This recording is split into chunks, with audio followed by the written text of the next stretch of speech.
네, 오늘 성경 본문은 마태복음 9장 1절에서 8절이 되겠습니다. 제가 먼저 낭독하겠습니다. 예수께서 배에 오르사 건너가 본 동네에 이르시니 십자가에 본 중병자를 사람들이 데리고 오거늘 예수께서 그들의 믿음을 보시고 중병자에게 이르시되 작은 자야 안심하라 내 죄 사함을 받았느니라.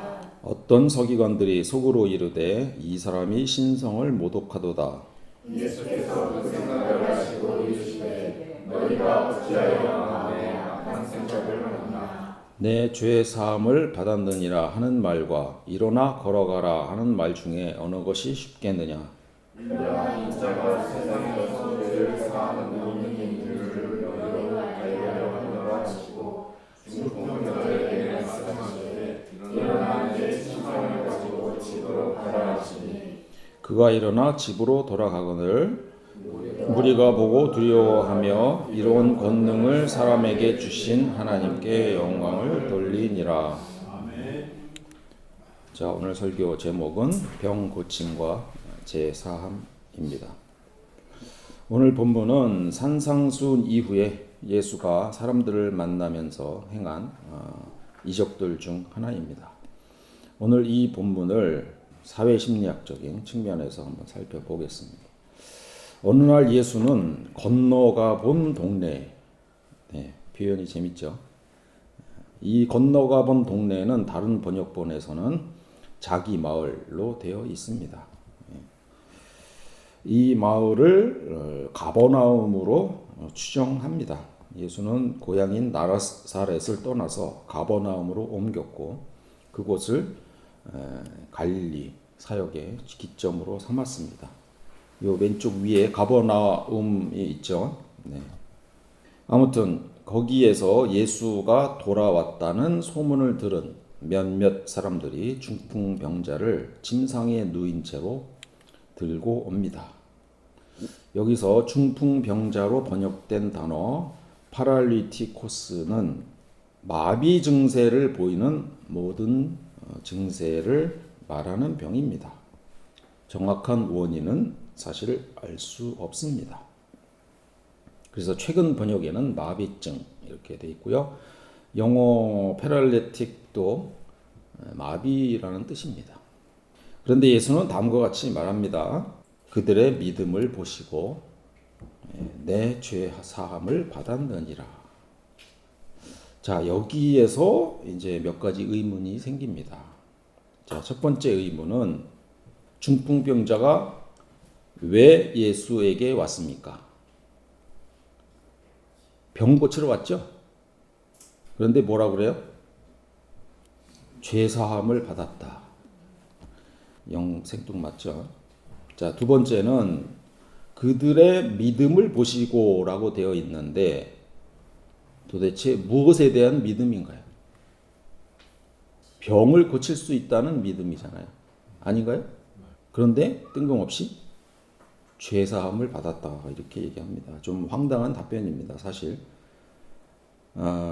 이게 이런 상황이에요. 내가 어느 빵집에 들어가서 나 배고파 죽겠습니다. 혹시 남는 빵 하나만 주세요. 그랬더니 갑자기 내 죄를 사하노라.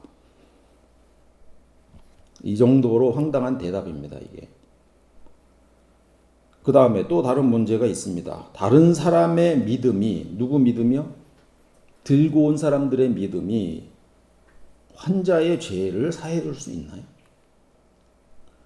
병자는 문맥에서 보면 아무 말도 하지 않고 있었습니다. 본인의 고백이나 회개가 없이도 과연 이 죄 사함이라는 게 가능한가? 이런 문제입니다. 그래서 이 구절은 되게 고개를 갸우뚱하게 하는 그런 맥락이 있습니다. 대다수 정통 교리는 회개 없는 죄 사함은 없다는 의견으로 알고 있습니다. 그럼에도 AI한테 살짝 물어봤죠. 이게 왜 가능하냐? 그랬더니 다음과 같은 대답을 하더군요. 죄 사함은 원래 예정되어 있었던 것이다. 예정론에 근거해서 이런 대답도 있고요. 또 다른 거는 아무런 마음의 움직임이 없는 상태에서의 용서가 아니라 예수라는 존재에게 자신의 모든 고통과 문제를 내맡기는 태도가 있었다. 이렇게 답변을 하는데 사실 좀 납득하기는 어려웠습니다. 자, 여기서 병을 고쳐달라는, 아까 제 예시에서는 좀 빵을 좀 달라는 이런 요구에 갑작스럽게 내 죄를 용서하노라 하는 것이 무슨 의미가 있는지 잘 모르겠습니다. 게다가 용서해주겠다는 죄가 뭔지 드러나 있나요? 없죠. 자기가 지은 죄인지, 의식이나 하고 있는 죄인지, 오늘 죄인지, 아니면 내 삶에 지은 모든 죄인지 이것도 없습니다. 아무런 내용이 없습니다. 결국 이 내용은 죄에 관한 내용이 아니라는 겁니다.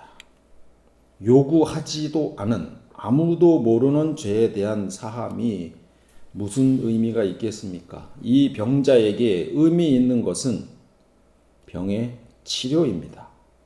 그래야 다른 모든 문제들이 거기서부터 해결되는 겁니다. 이 병자는 죄인으로 살고 있었습니다. 왜죠? 사회적으로 그를 죄인 취급했기 때문입니다. 욥이 병에 걸렸을 때 친구들이 이렇게 말했습니다. 생각하여 보라, 죄 없이 망한 자가 누구이냐? 정직한 자의 끊어짐이 어디 있느냐? 이런 식으로 말을 했습니다. 병자는 죄의 결과라는 공식이 있었고 이러한 사회적 죄의 꼬리가 그에게 따라붙고 있었습니다. 지금도 장애인을 대상으로 부모가 무슨 잘못을 했겠거니, 무슨 죄를 지어서 벌을 받는 것이겠거니 하는 사람들이 있습니다. 그래서 병에 걸린 것도 힘든데 사회적 따가운 시선도 견뎌야 하는 2차 피해를 입고 있는 것입니다. 병을 치료한다는 것은 몸이 낫는 것이면서 동시에 사회적으로 죄인이란 낙인으로부터 벗어나는 것을 의미하기도 합니다. 자, 신약시대 이스라엘에서 죄에 대한 사회적 인식을 조금 살펴보겠습니다. 사실 죄와 부정한 것은 다른 개념입니다. 어떻게 죄와 부정한 것을 구별했을까요? 자, 부정함을 먼저 살펴보겠습니다. 부정함은 이건 도덕적인 문제라기보다 종교적 제례를 위한 자격 상실에 가깝다. 이렇게 볼 수 있습니다. 부정함의 원인은 이런 겁니다.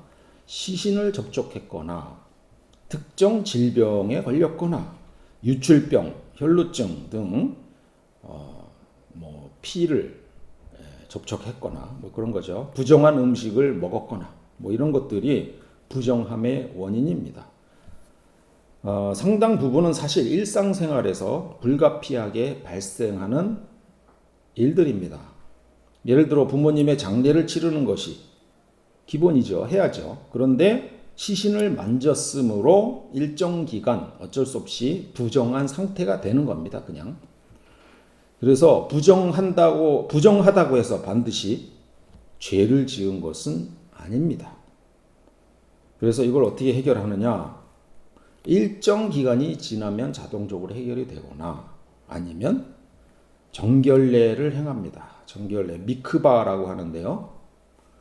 정결한 상태로 회복하는 겁니다. 이게 뭐냐면 몸을 물에 완전히 담가서 정결함으로 회복하는 그런 의식입니다. 이게 미크바용 6조입니다. 이렇게 돼 있죠. 레위기에 유출병이 있는 자는 그의 유출이 깨끗해지거든 그가 정결하게 되기 위하여 이레를 센 후에 옷을 빨고 흐르는 물에 그의 몸을 씻을 것이라. 그러면 그가 정하리니 이렇게 돼 있습니다. 그래서 이 미크바에 쓰는 물은 수돗물은 안 됩니다. 빗물도 천연물이어야 돼요. 그래서 이거 빗물을 받는 시스템까지 다 합니다. 자, 이 많은 학자들은 기독교의 세례가 유대교의 이 미크바 전통에서 유래했거나 또 깊은 관련이 있다 이렇게 생각을 합니다. 죄를 씻고 하나님 앞에 새로운 피조물로 거듭난다 이런 상징성을 공유하고 있는 겁니다. 죄는 고의로 혹은 실수로 어긴 것을 의미합니다.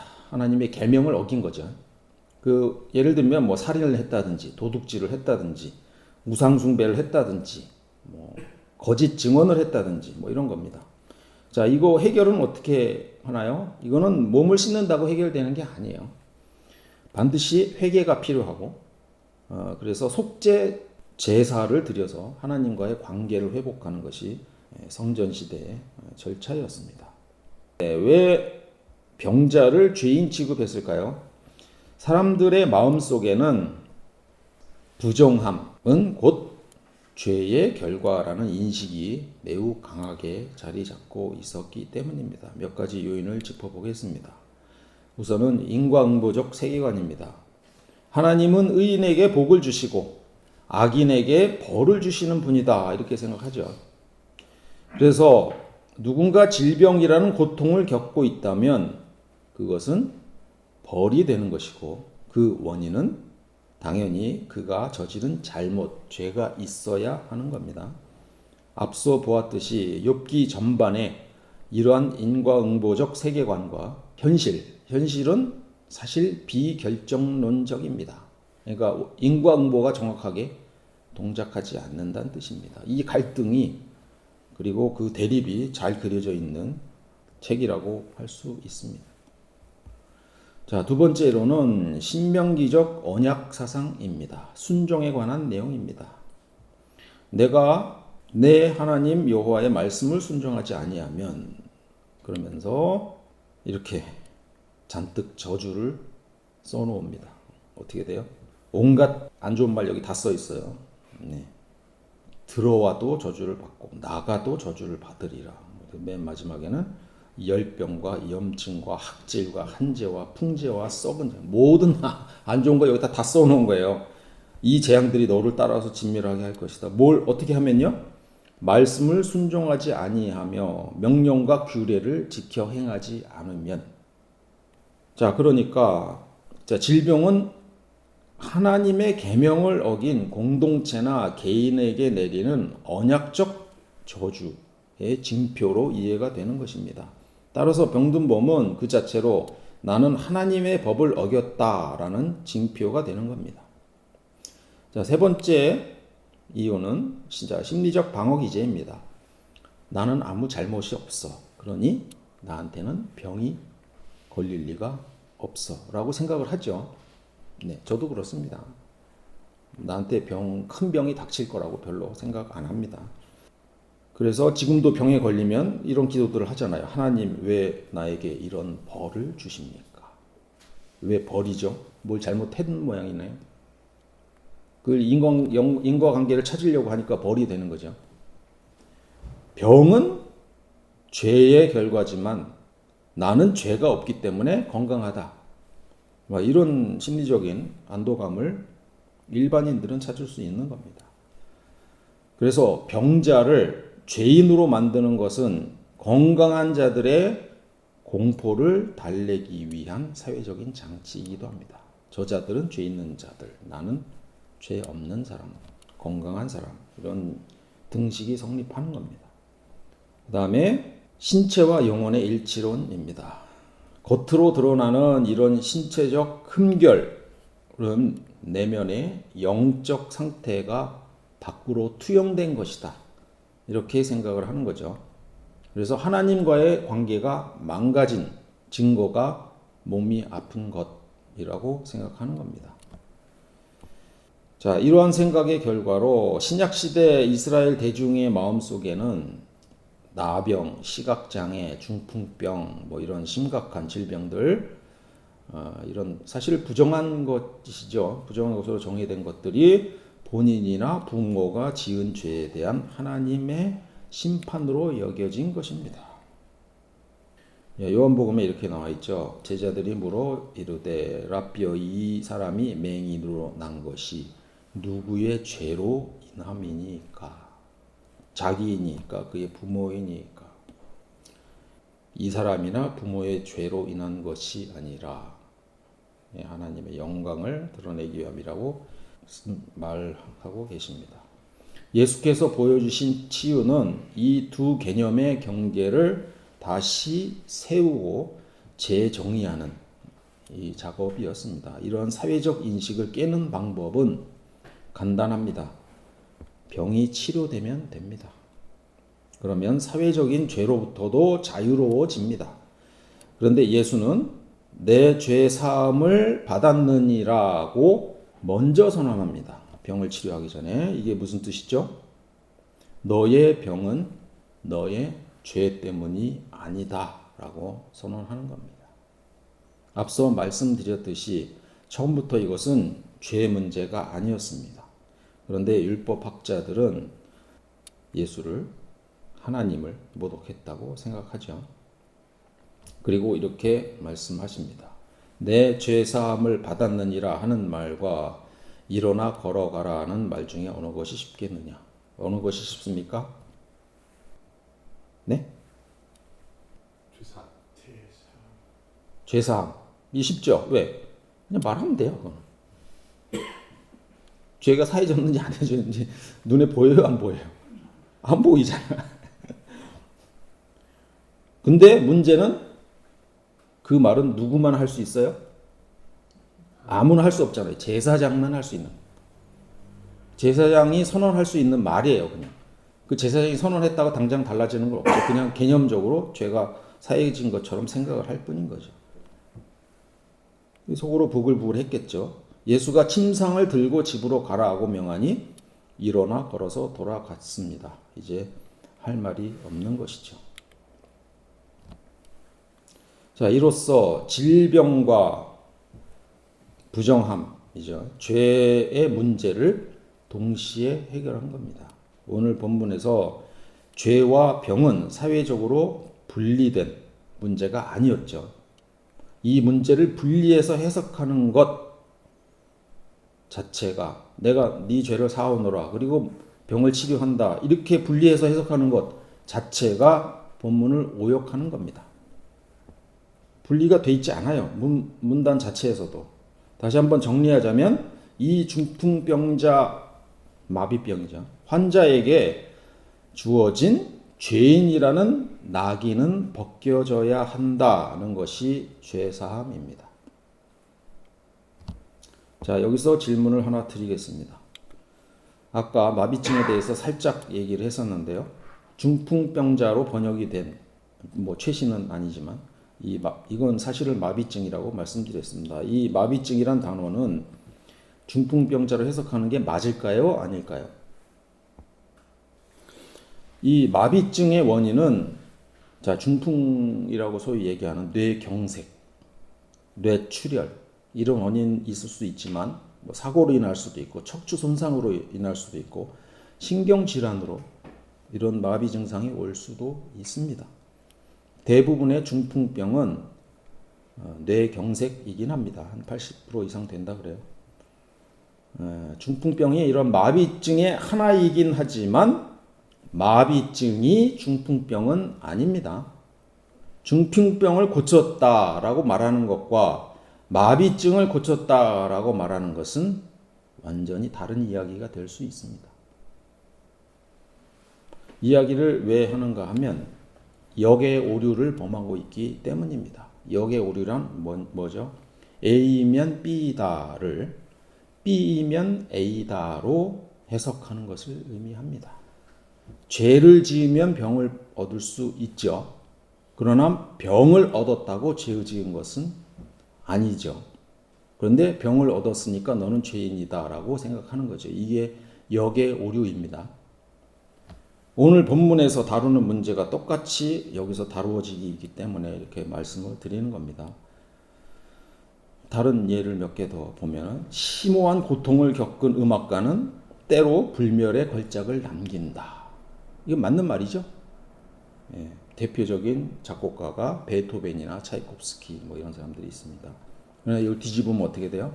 고통스러운 삶을 살아야만 깊은 음악이 나온다라고 역으로 생각하는 거죠. 깊은 음악이 나오는 것은 고통스러운 삶이 있었기 때문이다라고 단정하는 거죠. 이건 틀린 얘기입니다. 아주 평온하고 부유한 그런 삶 속에서 작품 남긴 사람도 많습니다. 대표적인 인물이 맨델스존 그리고 하이든입니다. 자, 자전거 얘기 자주 하는데 프로 자전거 선수는 0.01초 뭐 이렇게 다툽니다. 결승선에서. 그걸 위해서 수천만 원대 아주 가볍고 공기역학적인 으로 설계된 그런 자전거를 탑니다. 그런데 일반인들이 더 그런 자전거를 타죠. 그럼 우리가 저 사람은 틀림없이 선수급이다라고 그렇게 생각하는 것 자체가 잘못됐다는 거죠. 사실 우리는 그렇게 볼 수 있지만 그거와 실력은 아무런 상관이 없습니다. 자, 유명한 아인슈타인 과학자 있죠. 이 사람이 생활 바보인 면이 좀 많이 있었습니다. 유명한 일화 알고 계실지 모르겠지만 하나만 소개하겠습니다. 어느 날 아인슈타인이 기차를 타고 여행하던 중이었습니다. 차장이 객실을 돌며 유럽은 표 검사를 다 해요. 아인슈타인 차례가 되었습니다. 근데 표를 못 찾는 거예요. 뭐 조끼를 뒤지고 바지를 뒤지고 가방을 뒤지고 뭐 자리를 보고 했는데도 표를 못 찾았어요. 그런데 이제 그 당시 이미 아인슈타인은 전 세계적으로 유명한 인물이어서 차장이 그 얘기가 이렇게 말했습니다. 박사님 괜찮습니다. 선생님이 누군지 우리가 잘 알고 있습니다. 표를 잃어버리셨어도 분명히 사셨을 거라고 믿으니 걱정하지 마시고 그냥 가시기 바랍니다. 이렇게 했는데 아인슈타인은 계속 표 찾는 거예요.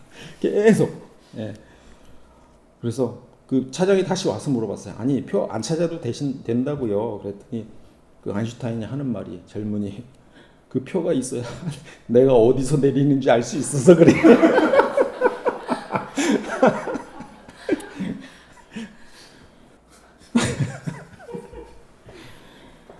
제가 가끔 듣는 말이 있습니다. 네. 괜찮아 당신 아인슈타인도 그렇게 살았어. 근데 문제는 이거죠. 건망증이 심하다고. 제가 아인슈타인은 아닌데 네. 이게 전형적인 역의 오류입니다. 네. 제가 엉뚱한 짓 한다고 그 유명한 인물하고 안 비교하셔도 돼요. 자, 이게 재밌으니까 일화 하나만 더 말씀드리겠습니다. 아인슈타인이 길을 가다가 이웃을 만나서 인사를 했습니다. 그런데 이렇게 물어봐요. 아인슈타인이 실례지만 지금 제가 어느 방향으로 가고 있었죠? 왜 물었냐 하면 자기가 가려던 방향을 알아야 자기가 밥을 먹으러 가는 건지 아니면 집으로 돌아가는 건지 알 수 있었기 때문에 이렇게 물었다고 합니다. 좀 위로가 되기는 하는데 네, 이런 행동을 보인다고 다 아인슈타인은 아닙니다. 자, 그런데 이런 역의 오류의 부정적인 면은 이미 벌어진 결과, 이미 벌어진 일을 사후에 판단할 때 발생합니다. 결과론적인 해석이죠. 많은 원인 가운데 단정적으로 하나의 원인만을 선택을 해서 연관관계를 맺어버리는 겁니다.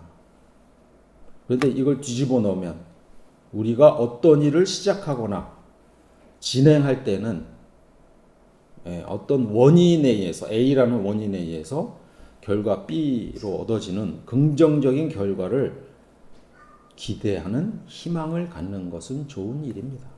예를 들면 성공한 사람이 반드시 노력해서 성공한 것은 아니지만 나의 노력이 성공의 좋은 원인이 될 수 있다고 기대하고 열심히 노력하는 겁니다. 건망증이 있다고 우리가 아인슈타인은 아니지만 건망증이 있어도 우리는 아인슈타인이 될 수 있습니다. 자, 3살, 4살 때까지 아인슈타인은 거의 말을 못했습니다. 어린 시절에 글 읽기에도 서툴렀고 학교 성적표에도 언어 과목은 잘 못했습니다. 그럼에도 불구하고 그는 세계에서 가장 유명한 과학자가 되었습니다. 이런저런 이유로 일이 잘 될 수도 있고 못 될 수도 있지만 미래는 알 수 없습니다. 그럼에도 잘 될 수 있다는 희망을 가지고 살아야 하는 것이 우리의 삶입니다. 이러저러하니 일이 안 될 거야 와 같이 미리 단정하는 것은 별로 바람직한 태도로 보이지 않습니다. 낙인 이론이라는 게 있습니다. 소위 찍힌 거죠. 예를 들면 초등학교 학생들을 대상으로 한 실험이 있습니다. 거기에서 우월하다고 인정받은 그룹, 낙인 찍힌 그룹이 있고 열등하다고 낙인 찍힌 그룹이 있습니다. 우월하다고 낙인 찍힌 그룹은 평소보다 더 잘했고 열등하다고 낙인 찍힌 그룹은 더 열등해졌고 상호 간의 공격성도 높아졌습니다. 이 단지 열등하다는 사회적 낙인을 부여하는 것만으로도 개인의 실제 능력과 성격이 부정적으로 혹은 긍정적으로 변할 수 있음을 보여준 것입니다. 1973년에 스탠포드 대학교의 데이비드 로젠한 교수가 진행한 실험이 있습니다. 낙인이 한 번 찍히면 그 사람의 모든 행동이 어떻게 왜곡되어서 해석되는지를 보여주는 실험입니다. 실험 내용은 이겁니다. 로젠한 교수를 포함한 자기 자신을 포함한 8명이 가짜 환자로 정신병원에 입원한 겁니다. 그들이 입원할 때 뭐라고 그러거든요? 환청이 들린다. 이러고 입원한 거예요. 입원 후부터는 지극히 정상적으로 행동했습니다. 그런데 병원 의료진들은 그들을 어떻게 봤을까요? 그냥 정신병자로 본 겁니다. 그래서 환자가 노트 필기를 하면 글쓰기 행동하고 있음. 복도를 서성거리면 불안 증세 있음.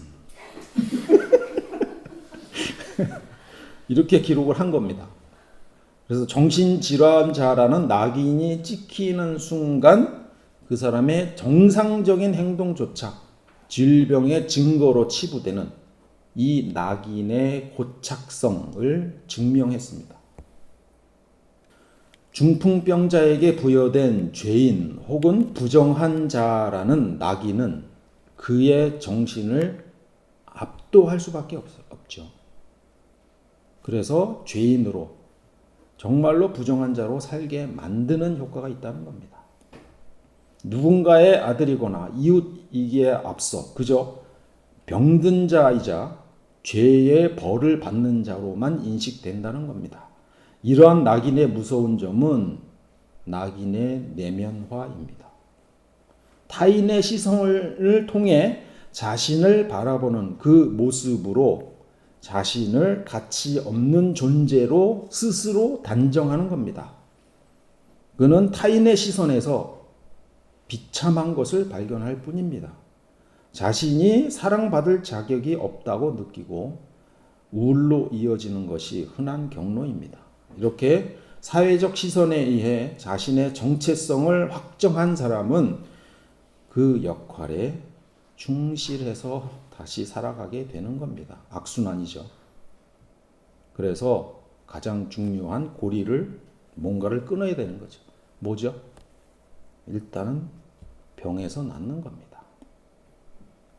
그런데 또한 중요한 것은 이 지옥 같은 타자의 시선에서 자기 스스로가 이 감옥에서 벗어나는 일입니다. 우리가 버려야 할 우리 사회에 낙인 효과들이 있습니다. 첫 번째로는 경제적 성공을 도덕적 우월성으로 치환하는 것입니다. 부유한 사람은 성실하고 유능한 사람으로, 가난한 사람은 게으르고 실패한 사람으로 규정하는 이런 생각. 가난한 사람들을 더 낙심시키는 사회적인 시선입니다.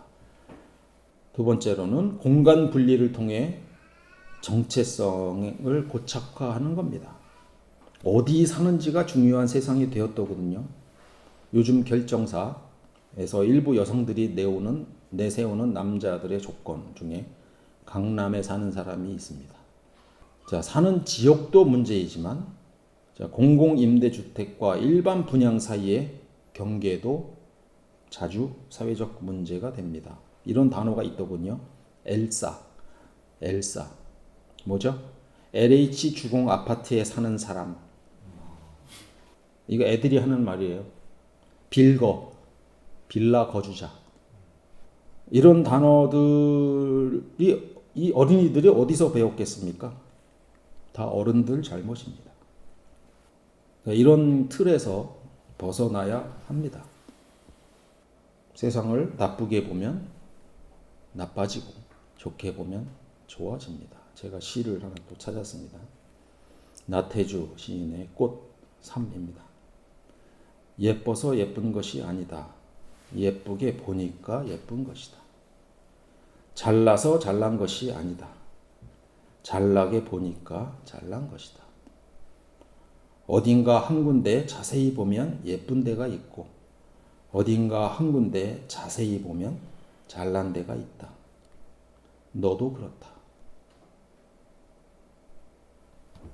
자, 얼굴 한 번씩 보세요. 자, 예뻐 보이나요? 네. 이 낙인 이론을 긍정적으로 사용하면 좋겠습니다. 네, 이쁘게 봐주면 이쁘게 보입니다. 정리하겠습니다. 아마도 우리 사회가 여전히 실패나 불행을 겪는 이들에게 네가 노력이 부족해서 그래 혹은 네 잘못이야 라는 식의 현대판 인과응보를 강요하고 있지는 않나 돌아볼 필요가 있습니다. 잘못이 없어도 병들 수 있습니다. 이러한 생각들이 우리를 죄책감의 감옥에서 해방시켜 줄 것입니다. 열심히 살아도 가난할 수 있고 훌륭한 사람도 유명하지 않을 수 있습니다. 고난을 심판으로 보지 않고 삶의 일부로 그냥 받아들이면서 우리 서로를 포용할 수 있으면 좋겠습니다. 나 자신을 돌아보면 좋겠습니다. 내가 다른 사람의 시선에 의해서 스스로 죄인으로 능력 없는 사람으로 무가치한 사람으로 평가절하하고 있지 않은가? 혹시라도 그렇다면 빠른 마음의 회복을 기원하겠습니다. 나는 다른 사람들을 낙인 찍고 있지 않은가 또 돌아볼 필요가 있습니다. 나는 다른 사람들의 희망을 부정적인 언어로 말하고 있지 않은가 돌아볼 필요 있습니다. 오늘 예수님의 말씀은 병자에게 투영된 부정적인 사회적 시선을 걷어내고 그가 잃어버렸던 인간적인 존엄과 공동체로 돌아갈 수 있는 문을 열어주셨습니다. 그를 올가매던 죄인의 낙인 대신에 회복된 자라는 새로운 정체성을 부여해 주셨습니다. 질병을 죄의 결과로 보던 인과응보의 굴레를 깨뜨리고 사회적인 복권을 주신 것입니다. 예수님이 우리의 부정적 시선을 걷어내신 것과 작은 자야 안심하라고 따뜻하게 불러주신 이 그의 음성이 우리 모두에게 적용되기를 축원합니다. 기도하시겠습니다. 사랑과 자비의 하나님, 오늘 마비증에 걸린 병자를 찾아오셔서 그의 질병뿐만 아니라 그를 올가매고 있던 죄인이라는 사회적 낙인까지 거두어 주신 예수님의 은혜를 묵상합니다. 우리는 그동안 너무나 쉽게 역의 오류에 빠져 살았음을 고백합니다. 고통받는 이들을 보며 함부로 그 원인을 정죄하고 경제적인 결과로 그 사람의 인격과 가치를 판단했던 우리를 용서하여 주시옵소서. 타인의 시선이라는 감옥에 갇혀 스스로를 무가치하게 여겼던 우리 또한 불쌍히 여겨 주시옵소서. 우리가 머무는 이 공동체가 누군가를 침상 위에 묶어두는 것이 아니라 서로의 묶음을 풀어주고 일어날 수 있도록 돕고 격려하고 위로하는 모임이 되기를 소망합니다. 예수님 이름으로 기도드립니다.